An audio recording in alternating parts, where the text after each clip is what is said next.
আসসালামু আলাইকুম ভাই বোনেরা, আপনারা কেমন আছেন? আশা করি আল্লাহর রহমতে ভালো আছেন। আমরাও ভালো আছি। দেখুন, আজকে আমরা রুই মাছ আর কাতল মাছ এনেছি বাজার থেকে। প্রথমে আমরা কাতল মাছের আঁশগুলো পরিষ্কার করে নিয়েছি। এখন আমরা মাছটাকে কাটতেছি। দেখুন, এভাবে মাছ কেটে নেবেন। এবার আমি ছোট ছোট করে টুকরো করে নিচ্ছি।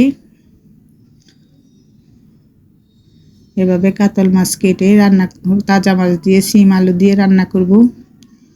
এই যে দেখুন, আমি সবগুলো মাছ ফ্রিজে রেখে দিয়েছি, কয়েক পিস নিয়েছি রান্না করার জন্য। এখন আমি শিম আলু কেটে নিয়েছি। এখন পেঁয়াজ কাঁচামরিচও কেটে নিয়েছি, একটু রসুন বাটা নিয়েছি।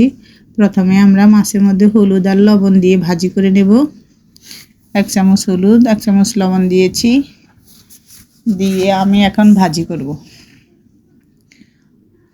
চুলায় ফ্রাই প্যান বসিয়ে তেল গরম দিয়ে দিয়েছি। তেল গরম হয়ে গেছে, এখন আমি মাছগুলো দিয়ে দিচ্ছি। দেখুন, মাছগুলো এক পিঠ হয়ে গেছে। এবার আমি অন্য পিঠও ভাজি করে নিয়েছি। এখন আমি নামিয়ে নেব। এখন আমি ওই তেলেই মাছ ভাজির তেল দিয়েই তরকারিটা রান্না করব। প্রথমে আমরা পাতিল বসিয়ে তেল দিয়ে পরে 1 চামচ রসুন বাটা আর পেঁয়াজ কাঁচামরিচ দিয়ে দিয়েছি, আর 1 চামচ হলুদ, 1 চামচ গুঁড়ামরিচ আর 1 চামচ লবণ দিয়েছি। দিয়ে আমি সবগুলো মশলা একসাথে ভেজে শিম আলু ভেজে নিচ্ছি। শিম আলু এভাবে অন্তত 2-3 মিনিট ভেজে নেবেন। নিয়ে তারপরে একটু পানি দিয়ে কষাবেন। এই যে দেখুন, আমি একটু পানি দিয়েছি, দিয়ে এখন কষিয়ে নেব। আরও 10 মিনিটের মতো এভাবে কষাবেন। কষিয়ে আরও একটু পানি দিবেন অল্প করে, দিয়ে আরও 2 মিনিট আমি বলক আসা পর্যন্ত ঢাকনা দিয়ে রেখে দেব। বলক আসলে তারপর আমরা মাছগুলো দিয়ে দেব। এখন দেখুন, বলক চলে এসেছে। এখন আমি মাছগুলো দিয়েছি। মাছগুলো দিয়ে আমি আরও 10 মিনিট এভাবে রান্না করব। এবার আমি নামিয়ে নেব। দেখুন, মাছগুলো শিম আলু সহ সুন্দর একটা তরকারি হয়ে গেছে। এখন আমি ধনেপাতা দিয়ে নামিয়ে নেব। তারপর ঢাকনা দিয়ে কিছুক্ষণ রেখে দেব, ঠান্ডা হলে আমরা খাবো।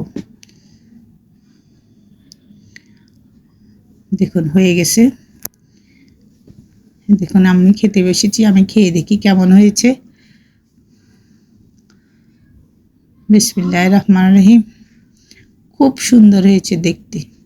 দেখি খেতে কেমন হয়েছে। আমার মনে হইতেছে খেতেও খুব অসাধারণ হবে। খুব অসাধারণ হয়েছে।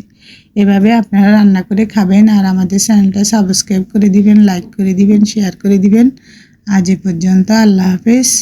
যে যেখানে আছেন ভালো থাকেন।